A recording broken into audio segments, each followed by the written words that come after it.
हमारा संवाददाता किंजल मिश्रा તેમની પાસે સીધા જે કિંજલ જે રીતનો હાલ ભારત પાકિસ્તાન વચ્ચેની તણાવની પરિસ્થિતિ છે ત્યારે જમ્મુ કાશ્મીર ફરવા ગયેલા ગુજરાતીઓનું શું કહેવું છે હાલની એરપોર્ટની પરિસ્થિતિ શું છે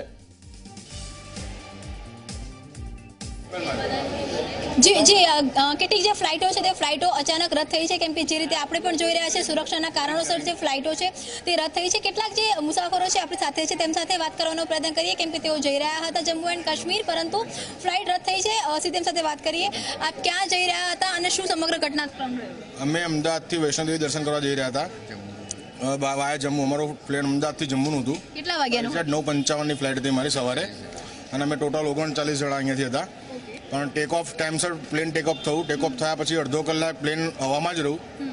અડધો કલાક આસપાસ પાયલોટે એનાઉન્સ કર્યું કે ડ્યુ ટુ કોઈ રીઝનથી જમ્મુ અને શ્રીનગર બંને એરપોર્ટ ઉપર લેન્ડિંગની પરમિશન નથી એટલે આપણે આપણું પ્લેન પાછું રિટર્ન અમદાવાદ લઈ જઈએ છીએ અમદાવાદ એરપોર્ટ ઉપર ઉતર્યા પછી એમને ફર્ધર ઇન્ફોર્મેશન આપીશું કે આગળ શું પ્રોસિજર છે અમદાવાદ એરપોર્ટ ઉપર ઉતર્યા અમે પછી પાયલોટ અહીંયા ક્રૂ મેમ્બરોએ લેન્ડિંગ ક્રૂએ અમને કીધું કે ભાઈ ત્યાં આગળ બંને એરપોર્ટ બંધ કરી દીધા છે અને ત્યાં આગળ લેન્ડિંગની પરમિશન કે ટેક ઓફની પરમિશન નથી એટલે તમારી ટિકિટના બોર્ડિંગ પાસ આપી દો અને તમારી ટિકિટ તમને ટાઈમસર રિફંડ આપી દેવામાં આવશે જે રીતની પરિસ્થિતિઓ સર્જાઈ છે કેમ કે દેશ બરાબર જવાબ પાકિસ્તાનને આપી રહ્યો છે ભલે આપ લોકોની આજની કહી શકાય ટ્રીપ રદ થઈ પરંતુ જે રીતનો જવાબ દેશ આપી રહ્યો છે શું કહેશો એટલે જે જવાબ આપ્યો છે જડબાતોડ જવાબ આપી રહ્યા છે અને આ રીતનો જ આપવો જોઈએ જી જી જી બિલકુલ જે રીતની જવાબ મળી રહ્યા છે ભલે આપની આજે કહી શકાય કે આજની આપની ટ્રીપ નથી થઈ પણ જવાબ જે રીતે ભારત જે કાર્યવાહી કરી રહ્યો શું કહેશો એ જે જવાબ આપ્યો છે સારો આપ્યો છે ભલે અમારી યાત્રા ના થઈ પણ અમે જે રિટર્ન આવ્યા અમને આનંદ છે પણ જે અમે જવાબ આપ્યો એ બહુ સારો આપ્યો છે એ લોકોને એટલે એના એ બાબતે અમે ગૌરવ છે અમને જે પણ મુસાફર આપણી સાથે છે આપને પણ પૂછવા માંગીશું કેમ કે એ જ ફ્લાઇટમાં આપ પણ હતા અને જે રીતની સમગ્ર કાર્યવાહી થઈ આજે જે કાર્યવાહી થઈ રહી છે ટ્રીપની સામે દેશનો જવાબ શું કહેશો કંઈ નહીં ટ્રીપ કેન્સલ થઈ એનો વાંધો નથી પણ જે થયું છે બરોબર થયું છે જે જવાબ આપ્યો છે બરોબર આપ્યો છે કેટલો સમય હવામાં રહ્યા હતા આપ ઓછામાં ઓછું 30 થી 45 મિનિટ જેવું ઉપર રહ્યા અમે હવામાં પણ આવી જવાબી કાર્યવાહી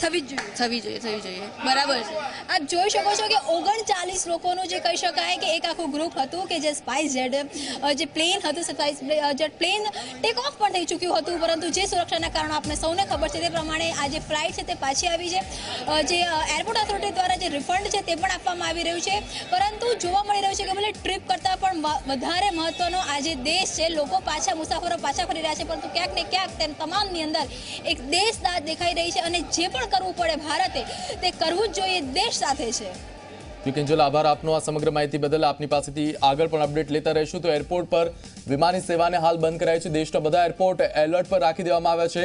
અમદાવાદ એરપોર્ટ પરથી જે ફ્લાઇટ જમ્મુ માટે ઉડી હતી તે ફ્લાઇટ પાછી અમદાવાદ આવી ગઈ છે કારણ કે આ તમામ એરપોર્ટ એલર્ટ પર છે અને આ તમામ એરપોર્ટ પંજાબના 7 એરપોર્ટથી લઈ જમ્મુ શ્રીનગર એરપોર્ટને હાલ એલર્ટ પર રખાયા છે નાગરિકો માટે ત્યાંથી ઉડ્ડયન રદ કરી દેવામાં આવી છે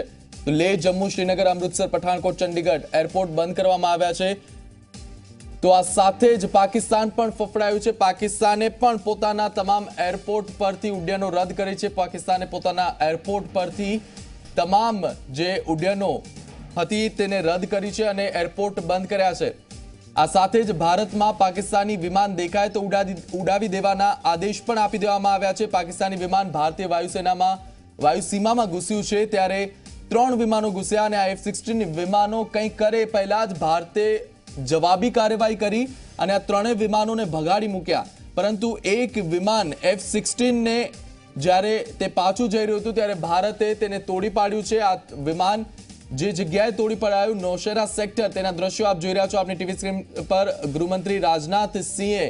હાલ બેઠકોનો દોર ચાલુ છે બોર્ડર પર તૈયાર રહેવાની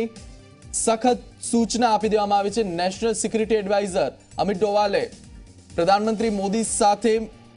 વાતચીત કરી છે અને તેમને તમામ જાણકારી આપી છે ગૃહમંત્રી રાજનાથ સિંહે બોર્ડરની માહિતી આપી છે તો બોર્ડર પર તૈનાત રહેવાની એલર્ટ રહેવાની સૂચના આપી દેવાઈ છે નેશનલ સિક્યુરિટી એડવાઇઝરે પીએમને સમગ્ર પરિસ્થિતિ અંગે વાકેફ કર્યા છે પરિસ્થિતિ અંગે તેમને જાણકારી આપી છે તો આ સાથે જ બોર્ડર પર હોસ્પિટલ્સમાં મોટા પ્રમાણમાં દવાઓ પણ પહોંચાડવામાં આવી રહી છે